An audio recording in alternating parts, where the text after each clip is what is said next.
Shalom. जिवंत गोड येशूच्या नावात आपल्या सर्वांचे मार्गाकरिता प्रकाश कार्यक्रमात सहर्ष स्वागत करीत आहोत. दोन शूरवीर उठला, हालेलुया. गोत्रासाठी उठला, हालेलुया. खडे मशाली रणशिंगे, हालेलुया. 300 सैनिक.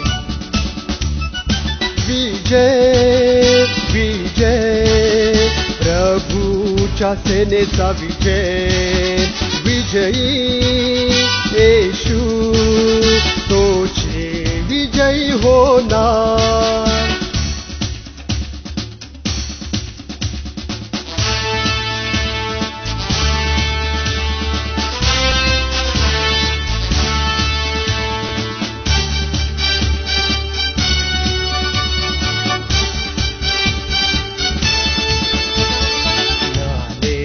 तलवार चालविणे, हालेलुया. पळाने प्रार्थना करणे, हालेलुया. विदोनाने घेतली तलवार, हालेलुया. वचनांची तलवार. विजय विजय, प्रभूच्या सेनेचा विजय. विजयी येशू तोची विजयी होणार.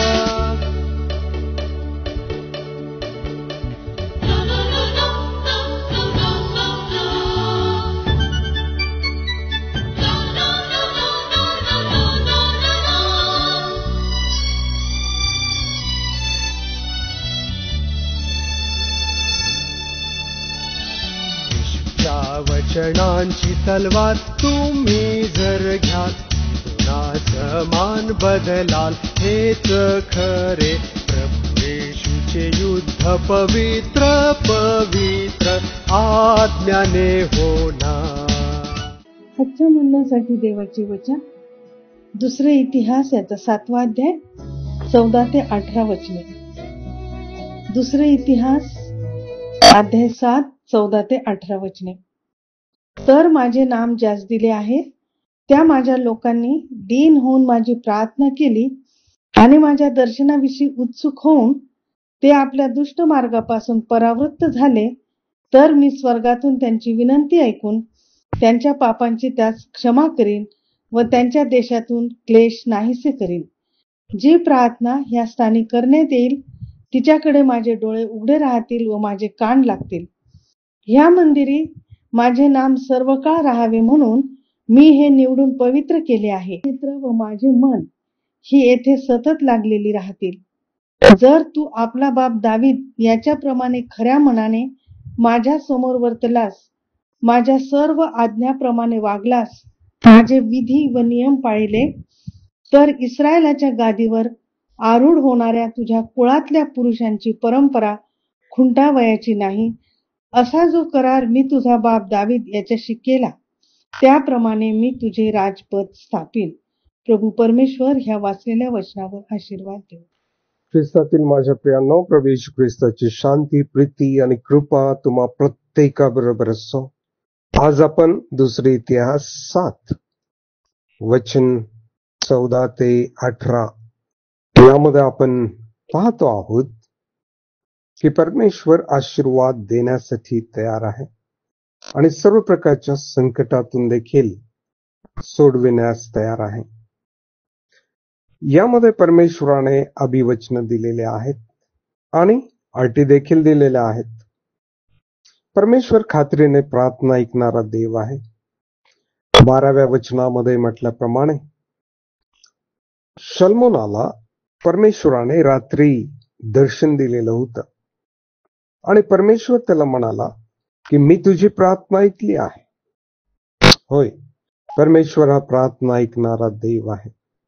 जे मंदिर शल्मोनाने बांधून पूर्ण केलं होतं त्याविषयी परमेश्वर म्हणाला की हे गृह यज्ञगृह व्हावे म्हणून मी निवडलेला आहे.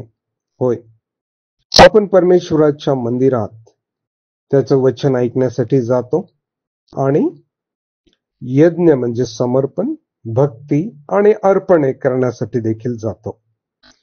परंतु परमेश्वराचे म्हणणे शलोमोनाला हे होते वचन 13 मध्ये की जेव्हा वाईट किंवा बिकट परिस्थिती तुमच्यावर येईल तेव्हा तुम्ही काय करावं बरं? होय, जेव्हा जेव्हा वाईट परिस्थिती आपणावर येते तेव्हा तेव्हा आपण परमेश्वराजवळच जातो आणि जावं. वचन 13 मध्ये परमेश्वर म्हणतो, जर पर्जन्यवृष्टी होऊ नये म्हणून मी आकाश कपाटे जर बंद केलीत किंवा जमिनीचा उपज फस्त करण्यासाठी टोळधार पाठविली तर तुम्हाला काय करावं लागेल? त्याचं उत्तर त्याने 14व्या वचनामध्ये दिलेलं आहे आणि त्यात 3 अटी दिलेल्या आहेत आणि सोबतच परमेश्वराने अभिवचन देखील दिलेले आहेत. आता या ज्या अटी आहेत त्या अटी आपल्याला पूर्ण करायच्या आहेत. परमेश्वराचं वचन सांगतं, ज्या माझ्या लोकांना माझे नाम दिले आहेत त्यांनी या अटी पूर्ण कराव्या, म्हणजे माझे अभिवचन त्यांच्या जीवनामध्ये पूर्ण होतील. पहिली अट आहे, माझे लोक दीन म्हणजे नम्र होऊन प्रार्थना करतील. माझे लोक जर माझ्या दर्शनासाठी उत्सुक होतील आणि माझे लोक त्यांच्या दुष्टपणापासून म्हणजे पापापासून परावृत्त होतील, पश्चाताप करून पाप टाकून सोडून देतील, तर परमेश्वर म्हणतो की मी त्यांची प्रार्थना ऐकेल. त्यांना 3 अभिवचन दिलेले आहेत की मी स्वर्गातून त्यांची विनंती ऐकेल, त्यांच्या पापांची क्षमा मी करेल आणि मी तुमच्या देशातून क्लेश नाहीसे करीन. इतकेच नव्हे तर परमेश्वर म्हणतो, माझे डोळे तुमच्या प्रार्थनेकडे, माझे कान तुमच्या प्रार्थनेकडे लागलेले असतील. होय, या किती अद्भुत गोष्टी आहेत. तेव्हा या अटी आपण पूर्ण करणारे लोक व्हावे म्हणून आपण प्रार्थना करूया. हे स्वर्गीय पित्या, तू विश्वसनीय व न्यायी आहेस. ज्या अटी तू आमच्या पुढे ठेवलेल्या आहेत त्या पूर्ण करण्यासाठी आमचं सहाय्य कर. आम्हास दीन नम्र असं कर. तुझ्या दर्शनासाठी आम्ही उत्सुक व्हावं आणि दुष्टतेपासून आम्ही परावृत्त व्हावं. तुझ्या पवित्रतेत येण्यास आम्हाला सहाय्य कर. प्रार्थना येशू ख्रिस्त आमचं तारणाऱ्याच्या नावात मागतो म्हणून तो ऐक. आमेन.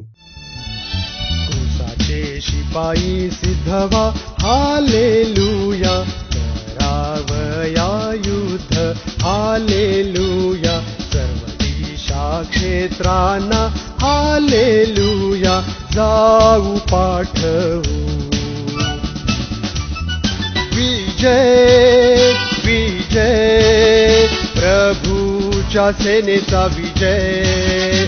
विजयी येशू तोची विजयी होणार. माझ्या दुःखात माझे सांत्वन हे आहे की तुझे वचन मला नवजीवन देते. आमचा टोल फ्री नंबर 1-800-2700-333. आम्ही आपणासाठी या नंबरवर प्रार्थना करण्यास उपलब्ध आहोत. धन्यवाद.